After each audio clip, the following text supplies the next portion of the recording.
On the night of February 22nd, 2025, a woman was shot in a motel parking lot in southwest Memphis. Surveillance video showed an individual in a black hooded coat approach a parked SUV, walk directly to the passenger side, and fire 3 shots into the vehicle. The shooter then shouted a statement, "I told you, be ****H," before fleeing the scene on foot. The victim was identified as 29-year-old Terica Tabor. She was transported to Regional 1 Medical Center and later pronounced dead. At the time of the shooting, she was seated in the vehicle with her sister and boyfriend. No weapon was recovered from the victim, and no physical altercation took place prior to the gunfire. Investigators from the Memphis Police Department reviewed surveillance footage, conducted witness interviews, and issued a warrant for a suspect identified as Jenna Bradley. A photo lineup confirmed the identification. The warrant was issued on February 26, 2025. The suspect remained at large for 5 months. On July 15, 2025, U.S. Marshals confirmed that Bradley had surrendered to authorities. She was charged with first-degree murder and aggravated assault. Her bond was set at $90,000. Court proceedings are pending. No motive has been officially released. No public record has confirmed whether the victim and suspect had a personal relationship, prior conflict, or prior threats exchanged. The statement made by the shooter suggests the possibility of a prior warning or dispute. The case remains active. The investigation includes surveillance evidence, eyewitness testimony, and a statement made at the scene. Legal proceedings will determine the outcome. Key questions remain regarding motive, the events leading up to the shooting, and whether the act was planned. This is a case involving close-range gun violence, public location, and a deliberate act with witnesses present. Stay with us as we unravel this shocking story and uncover the heartbreaking details of what led to this senseless loss. Before we begin, let us know in the comments where you're watching from and what are your thoughts as the story unfolds. Welcome to True Crime Tales, where we reveal the crimes that shock communities and the secrets hidden behind closed doors. Hit subscribe and turn on notifications. You won't want to miss what's coming next. Now, let's begin. Terica Tabor was born on February 5, 1996 in Memphis, Tennessee. She grew up in the southern part of the city within a close-knit family structure. Her upbringing was shaped by the local community and involvement in neighborhood churches. As one of several siblings, she developed early connections with family members that remained active throughout her life. She was known to attend church functions regularly during her youth and maintained strong ties with relatives and neighborhood peers into adulthood. By her late 20s, Terica had become a mother of 3. She played an active role in raising her children, who ranged in age from early childhood to preteen. Described by family members as hands-on, Terica was responsible for the full spectrum of parenting duties. She handled school transportation, assisted with homework, provided meals, and ensured bedtime routines were followed consistently. Her ability to maintain stability for her children despite financial and environmental challenges was acknowledged by those closest to her. Professionally, Terica worked in local service jobs. While formal employment records were not released, community members identified her as someone who had held positions in both hospitality and retail sectors. She often worked evenings or weekends to accommodate her parenting schedule. Her social circle included a small group of friends from her church and neighborhood. She was not widely known for nightlife or public activity, but rather for home-centered responsibilities and family routines. Character references from her aunt and close family described her as hardworking and protective. She was regarded as dependable in childcare, responsive in emergencies, and not known for being involved in high-conflict social circles. Statements from family interviews revealed no known gang affiliations, criminal record, or history of violent behavior.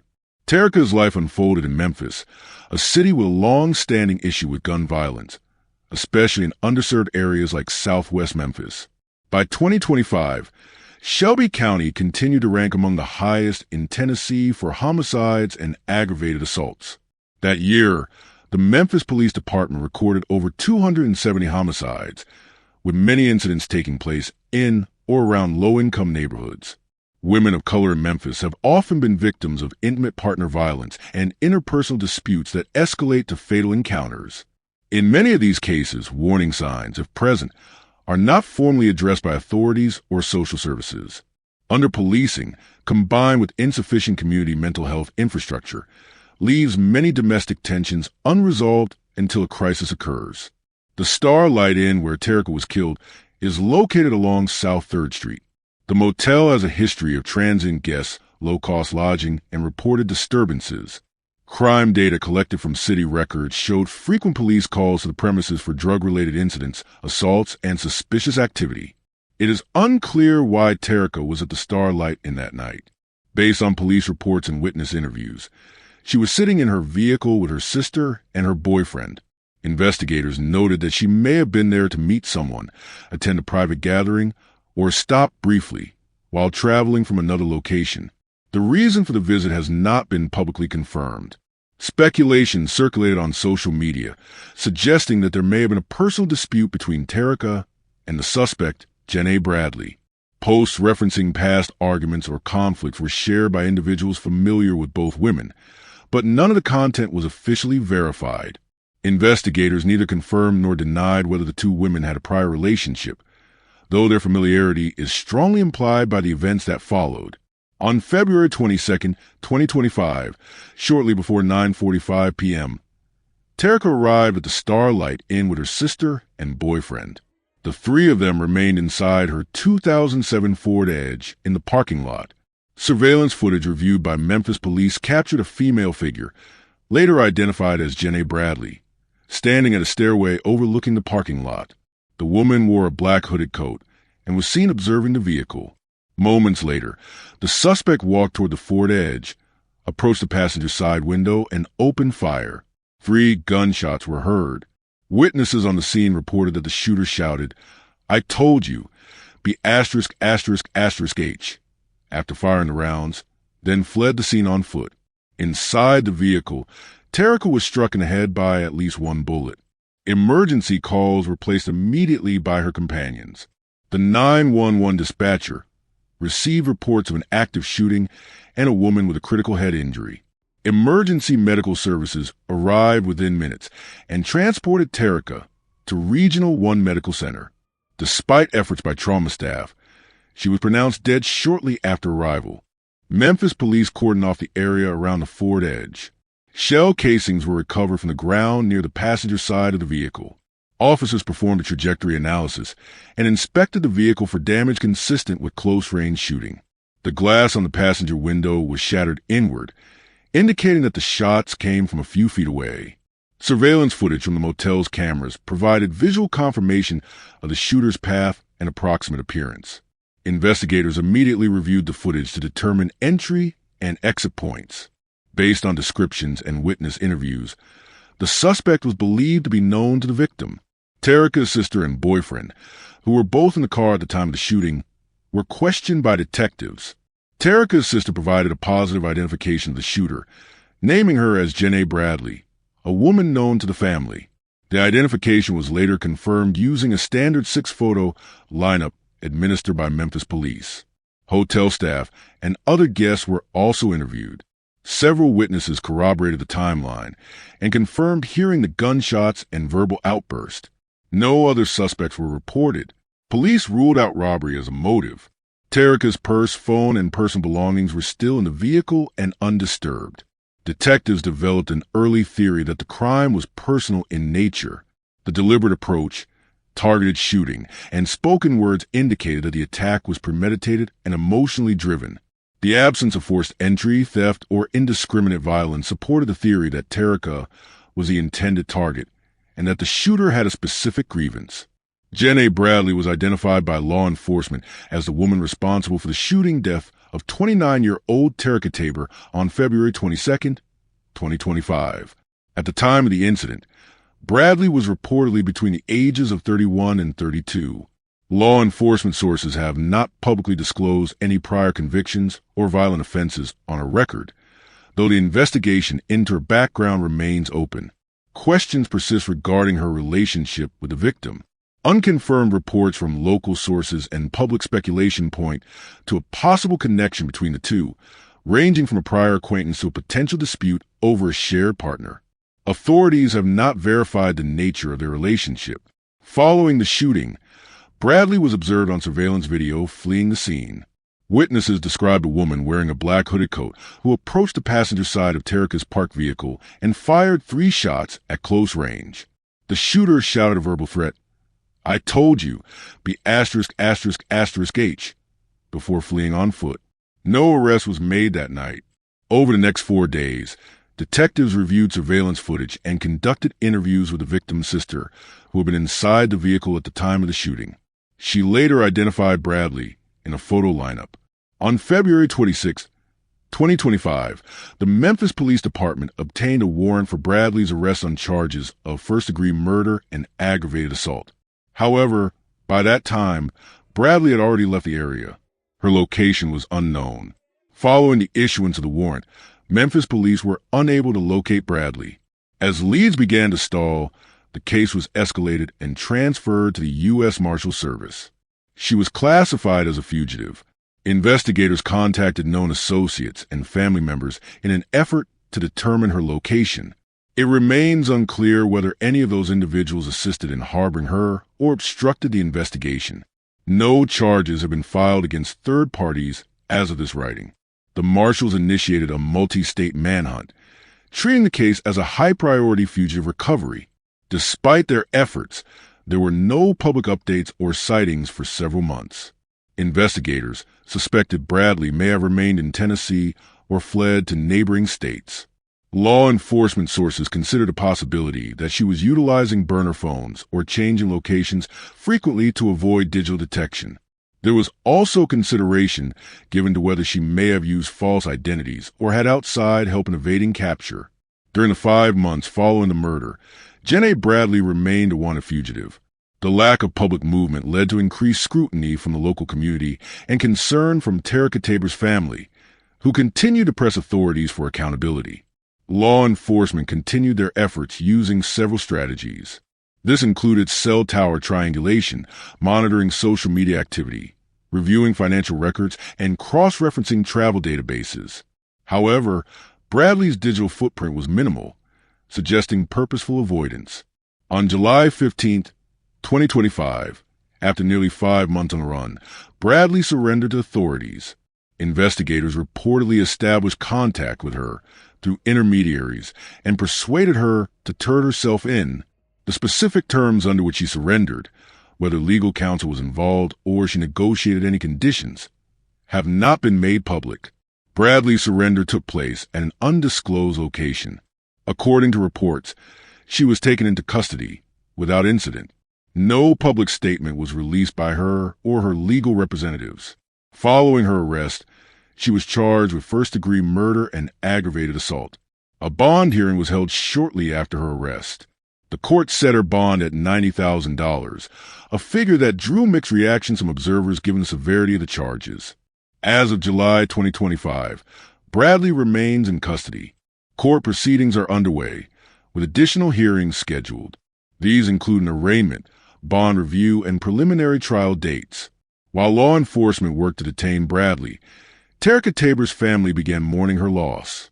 Funeral services were held at E.H. Ford Mortuary in Memphis. The community turnout was substantial, with many residents expressing their condolences. Family members delivered tributes and shared memories of Terica as a mother, daughter, and sister. One of the most vocal family members was Terica's aunt, who publicly stated she didn't deserve this. Her comments were included in local media coverage following the arrest of the suspect. Attention quickly shifted to the impact of the murder on Terica's 3 children, who are now left without their mother. The names and ages of the children have not been disclosed to protect their privacy. The emotional toll on the children has not been publicly detailed, but family members have indicated that long-term counseling and guardianship arrangements are being explored. It is not clear who currently has legal custody of the children. Meanwhile, public mourning continues. Online tributes were posted in the days after murder, and fundraisers were established through GoFundMe and other platforms to support the children and help cover funeral costs. Jenna Bradley has been charged with first-degree murder, which under Tennessee law involved the intentional and premeditated killing of another individual. It is considered the most serious form of homicide, carrying a possible sentence of life imprisonment or the death penalty. She is also charged with aggravated assault, typically defined in Tennessee as an attack involving serious bodily injury or the use of a deadly weapon. In this case, it refers to the threat and danger posed to the other individuals in the vehicle during the shooting. In order to secure a conviction on first-degree murder, prosecutors will need to prove that the act was intentional, that there was clear premeditation, that the motive, while not always necessary, is consistent with intentional killing. Evidence collected includes video surveillance of the shooting from a motel, eyewitness identification from Terica's sister, forensic analysis of ballistic evidence recovered from the crime scene, possible gunshot residue on items recovered from the suspect. The defense's strategy is not yet known, but several possibilities are expected. A claim of self-defense, denial of intent to kill, arguing a lesser charge, questioning the accuracy of eyewitness identification. Legal experts following the case have speculated that the defense may explore psychological factors or contest the premeditation component of the charge. No public statement has been made by Bradley or her attorney. The trial is expected to proceed through jury selection, which can be extensive given the public attention the case has received. Media presence is anticipated at each phase. It remains unknown whether the case will land in a negotiated plea or proceed to a full jury trial. Prosecutors have not indicated whether they will seek the maximum sentence available. The death of Terica Tabor was not random. It happened at close range, in front of witnesses, and with a final statement from the shooter that suggested personal history. When 31-year-old Jenna Bradley approached the vehicle and fired 3 rounds into the passenger side of the Ford Edge, she didn't flee in silence. Instead, she shouted a phrase that has haunted the investigation ever since. "I told you, be asterisk, asterisk, asterisk, H." The phrase implies warning. It suggests a previous conflict or confrontation, one where a line had already been drawn. Investigators have yet to publicly release what, if any, relationship existed between Terica and Jenna. However, the context raises questions about a possible feud. Was it over a romantic relationship, betrayal, or ongoing conflict involving family or loyalty? Some local observers speculated that the motive stemmed from a love triangle or dispute over a man. Terica's boyfriend was reportedly seated in the vehicle at the time of the shooting, though no public evidence suggests he was the intended target. Police have not confirmed whether he had any connection to the suspect. A domestic feud cannot be ruled out. There is also the possibility of social media conflicts.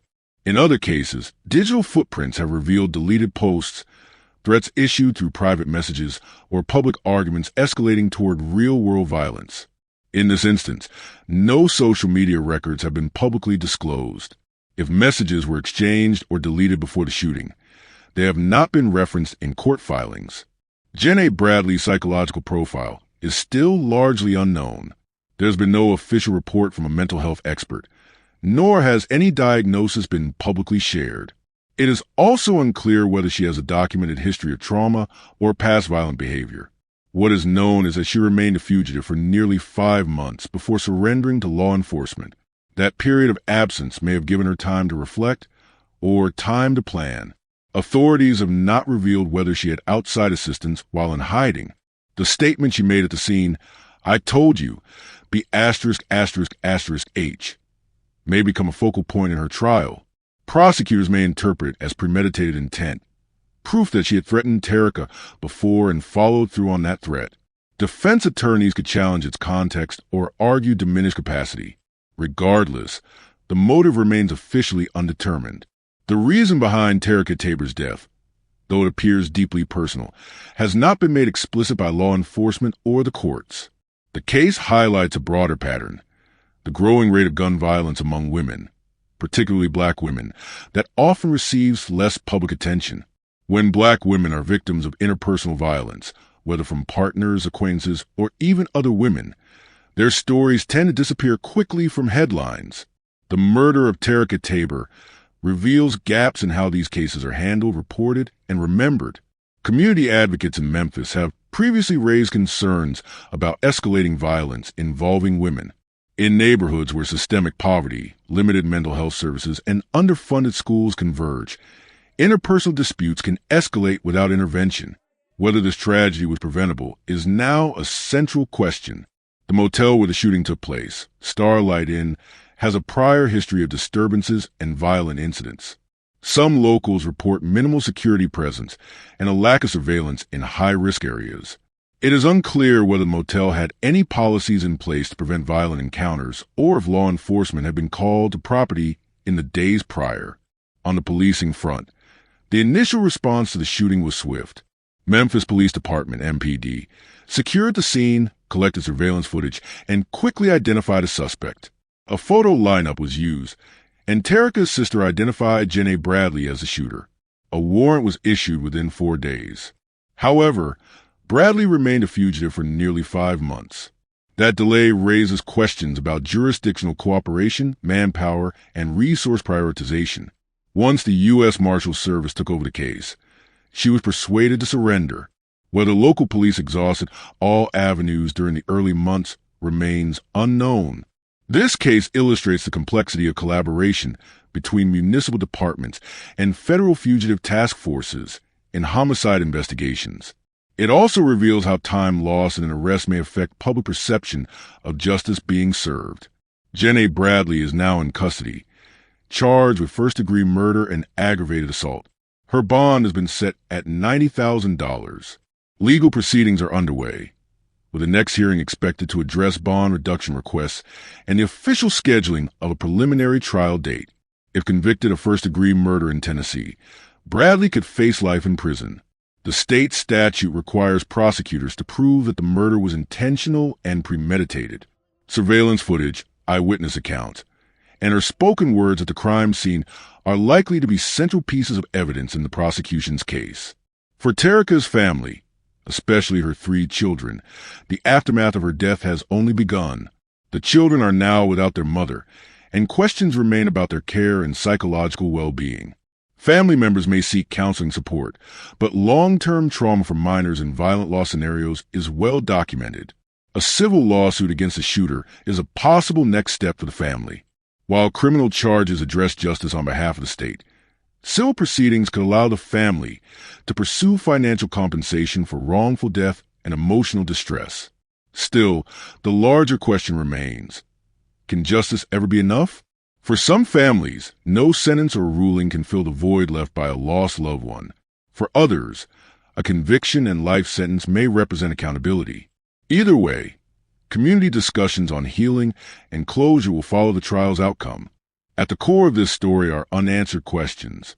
What exactly led to the shooting that night? What was the nature of the dispute between Terica Tabor and Jenna Bradley?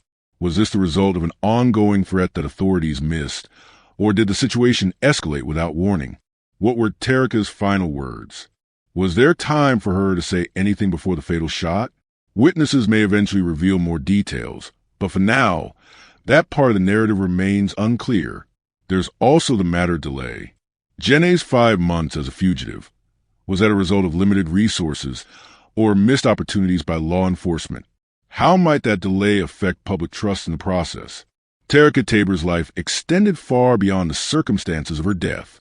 She was a mother, daughter, sister, and friend. Her children will grow up remembering her not just through photos and stories, but through the traumatic impact of how she was taken. Her name now joins a growing list of women whose murders demand both attention and action.